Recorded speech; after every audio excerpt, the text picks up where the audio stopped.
108 विवाह हुए हैं। प्रेम से कहो राधे राधे।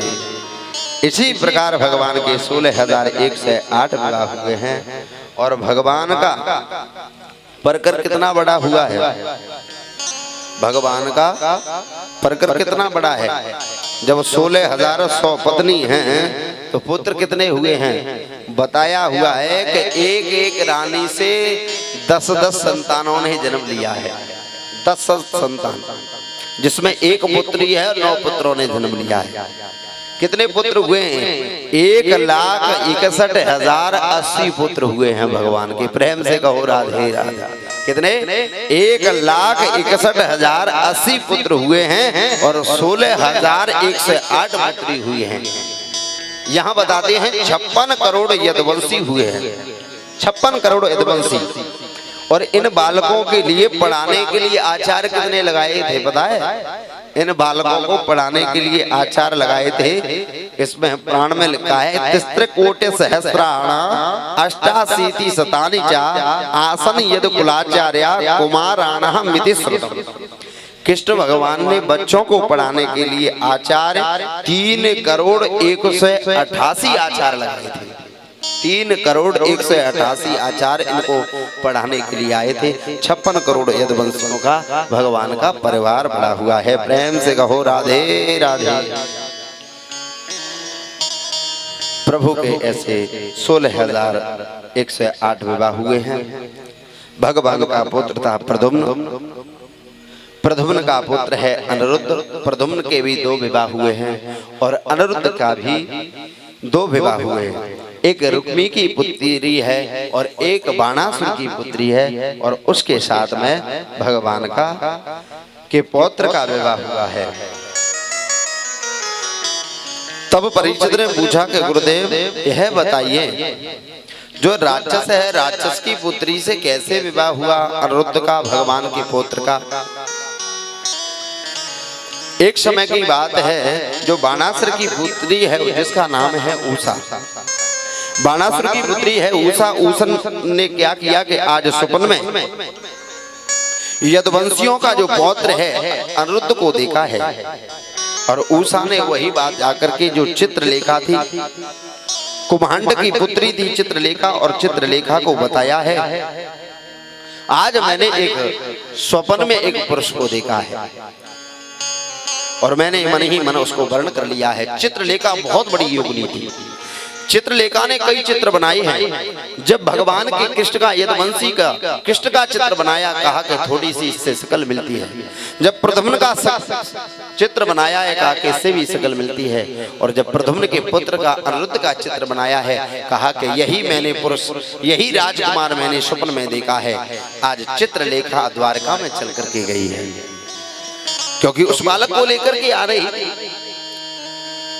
अब चित्रलेखा ने जैसे ही द्वारका में प्रवेश किया है प्यारे, द्वारका में चित्रलेखा पहुंची है तो द्वारका की रक्षा एक सुदर्शन चक्र कर रहा था।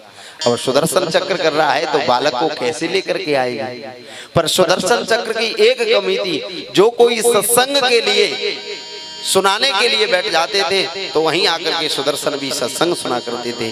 देवर्षि नारद ने आज सत्संग सुनाया है। इधर चित्रलेखा को मौका मिला और चित्रलेखा आज अनिरुद्ध को लेकर के चली गई है और उषा के भवन में जाकर को विराजित कर दिया। प्रेम से कहो राधे राधे।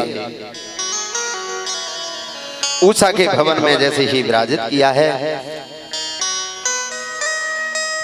आज एक सैनिकों ने कहा, हे राजन, बाणासुर से कहा कि हे राजन, तुम्हारी पुत्री के भवन से आवाज आती है।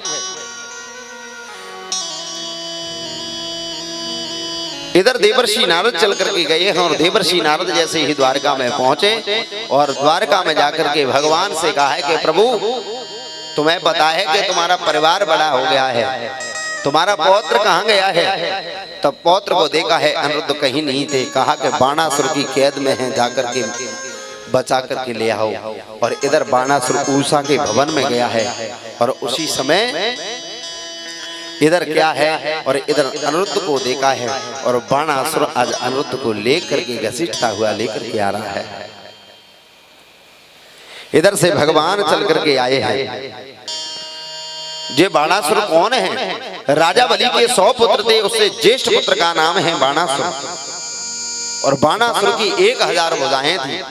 बाणासुर की कितनी भुजाएं हैं? 1000 भुजाएं। और बाणासुर भगवान शंकर का बहुत बड़ा भक्त था। भगवान शंकर को इसने प्रकट किया है और भगवान शंकर ने कहा वरदान मांग ले।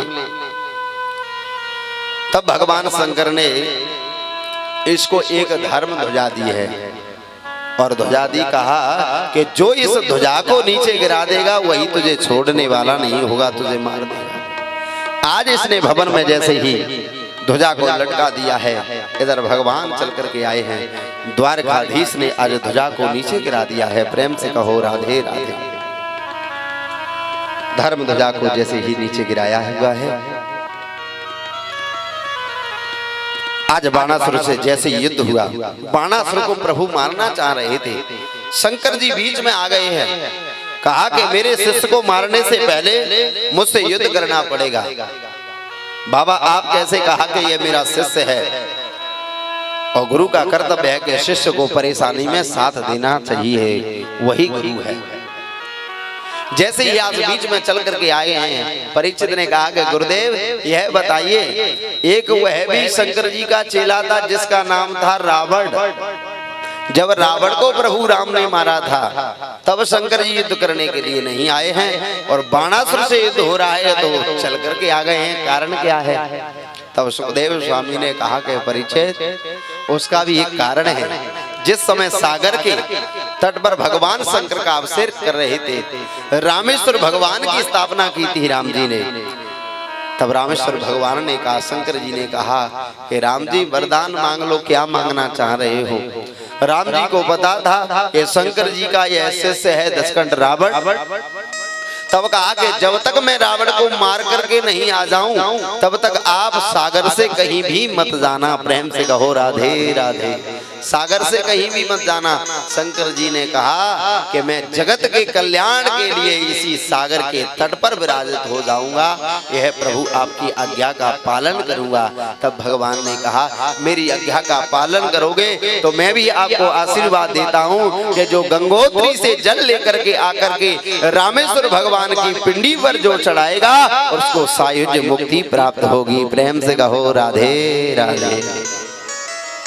जो 4 धाम की यात्रा करता है, गंगोत्री से जल लेकर के रामेश्वर भगवान पर चढ़ाता है, उसको सायुज्य मुक्ति प्राप्त होती है। और मानवीय जीवन धारण किया है तो 4 धाम की यात्रा जरूर करनी चाहिए। जैसे ही बाणासुर से युद्ध हुआ तब शंकर जी ने कहा कि इसको मार नहीं सकते हो। हे प्रभु अगर इसको मारना है तो आप जमकासुर नाम का बाण छोड़ दीजिए और मुझको मूर्छा आ जाएगी, तब तक मेरे शिष्य का काम तमाम कर देना। जमकासुर नाम का जैसे ही बाण छोड़ा है, भगवान शंकर को मूर्छा आई है, तब तक भगवान ने इसकी 98 भुजाएं काट दी थी, 2 भुजाएं रह गई थी और उस बाण का असर समाप्त हुआ। शंकर जी फिर चल करके आए, कहा कि मार नहीं सकते, अब तो मुझसे युद्ध करना पड़ेगा।